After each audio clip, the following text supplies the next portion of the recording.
Hi everyone, Dalise here. I am going to explain you how to do heat embossing. Let's start with our materials.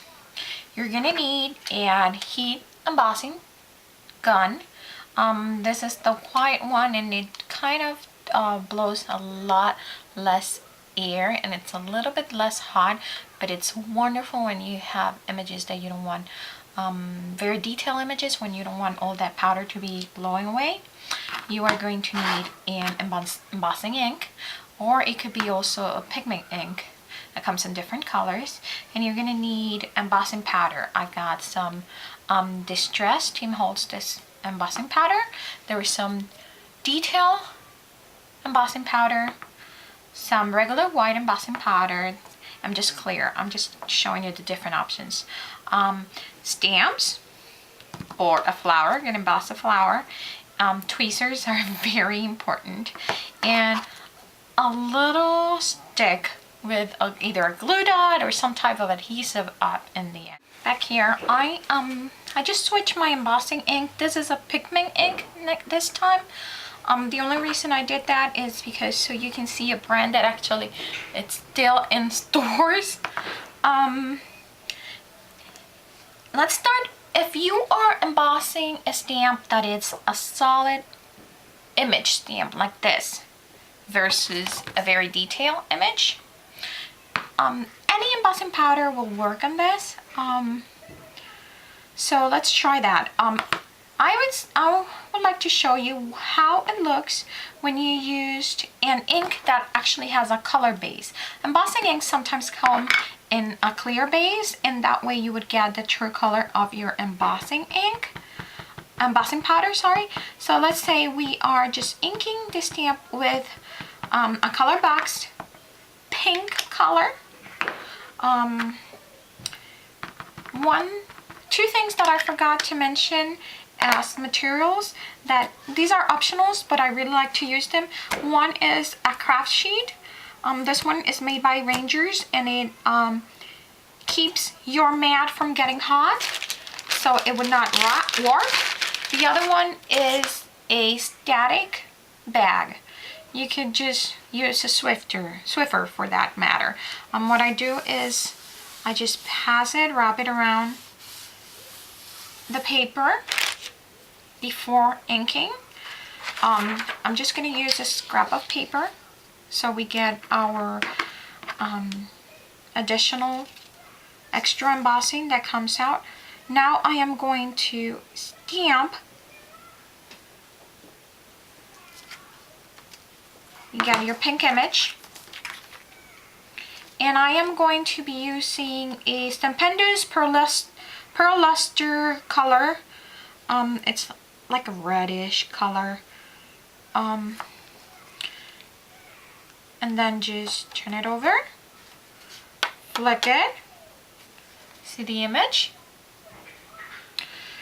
Let's put, this doesn't go to waste.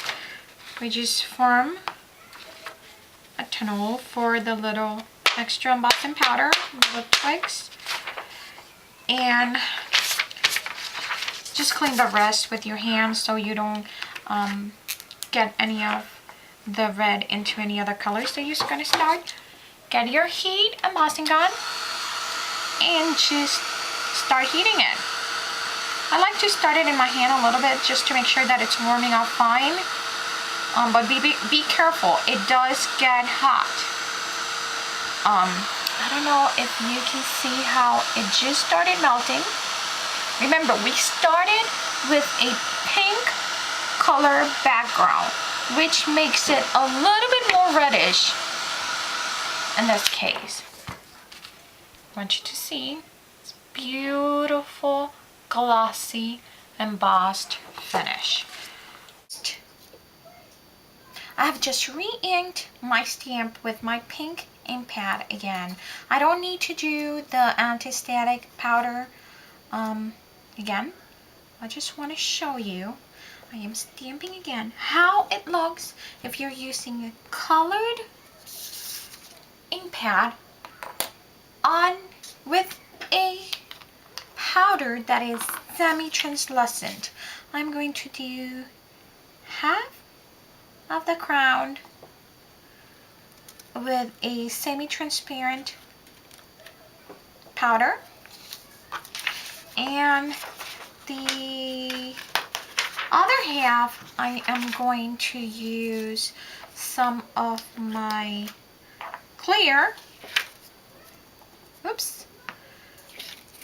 embossing powder.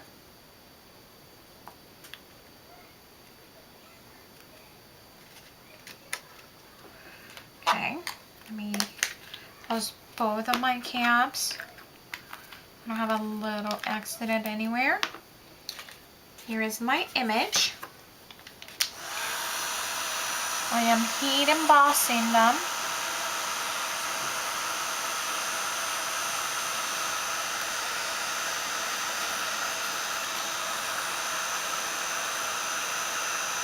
Okay, it's almost done. And as you can see, when they are semi-translucent, you do get the color of your ink.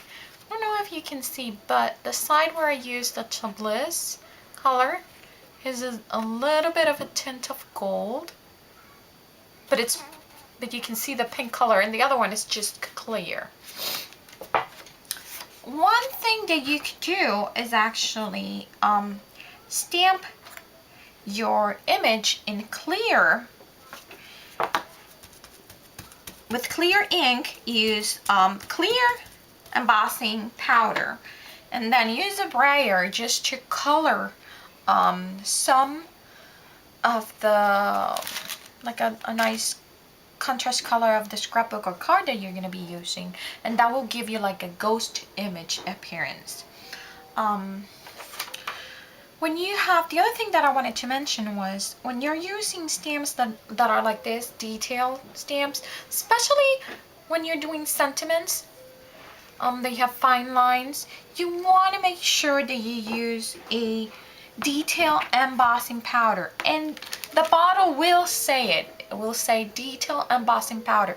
It is just a very, very fine powder, and it would just allow you to get those fine lines. We're having a little visit from Bianca with her wagon, and hi, Mommy. Hi, Bianca. Say hi to everyone. Yes. Well, I am busy right now with Bianca, and I'll see you and talk to you guys later.